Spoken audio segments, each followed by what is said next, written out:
Friends, അപ്പോൾ maintenance work ആയാലോ കുറേ ദിവസമായി മെയിൻ്റനൻസ് വർക്ക് ഇട്ടിട്ടില്ലേ. അപ്പോൾ നമ്മൾ ഇന്ന് സൈറ്റിൽ പോകുമ്പോൾ ആ കാണുന്ന പോലെ ഇങ്ങനെ വെള്ളം പൊട്ടി എന്ന് പറഞ്ഞിട്ട് പോയി നോക്കിയതാണ്. നോക്കുമ്പോൾ വെള്ളം പൊട്ടിക്കല്ല, മെയിൻ ഹോള് കംപ്ലൈൻ്റ് ആണ് കേട്ടോ. അപ്പോൾ നമ്മൾ കുറേ ഓസൊക്കെ കുത്തി നോക്കി, കാര്യമില്ല.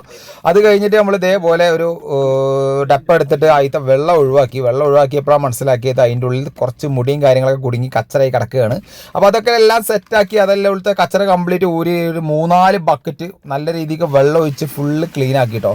കാരണം അതിൻ്റെ ഉള്ളിൽ ചെറിയ കച്ചറ ഉണ്ടെങ്കിൽ ഡയറക്റ്റ് കുഴിയിലേക്ക് പോകാൻ വേണ്ടിയിട്ടാണ് 4-5 ബക്കറ്റോളം ഞാൻ ഒഴിച്ചിട്ടുണ്ട് കേട്ടോ. അത് കംപ്ലീറ്റ് ഒഴിച്ച് അവിടെയുള്ള ടാപ്പും കാര്യങ്ങളൊക്കെ തുറന്നു വിട്ടപ്പോൾ ബ്ലോക്കും കാര്യങ്ങളൊക്കെ സിമ്പിളായിട്ട് കഴിഞ്ഞു. പെട്ടെന്ന് തന്നെ പരിപാടി കഴിഞ്ഞു കേട്ടോ. അത് കഴിഞ്ഞ് നമ്മളിതെല്ലാം പാക്ക് ചെയ്ത് സിമെൻറ്റ് ഇട്ട് കൊടുത്തു കേട്ടോ. കാരണം എന്താ വെച്ചാൽ പിന്നീട് ഒരു മേഷനെ വിളിക്കേണ്ട ആവശ്യം വരുന്നില്ല. അത് കഴിഞ്ഞ് കസ്റ്റമർ ഹാപ്പി ആയപ്പോൾ നമുക്ക് ചായയും പലഹാരങ്ങളൊക്കെ തന്നിട്ടോ. ചായയും പലഹാരം എന്ന് പറഞ്ഞാൽ ചക്കയും പഴമാണ് തന്നത്. അത് കഴിഞ്ഞ് പൈസയും വാങ്ങി ഞാൻ വീട്ടിൽ പോയിട്ടോ. അപ്പോൾ എന്നാലും വീഡിയോ ഒന്ന് ലൈക്ക് ചെയ്യാം കേട്ടോ.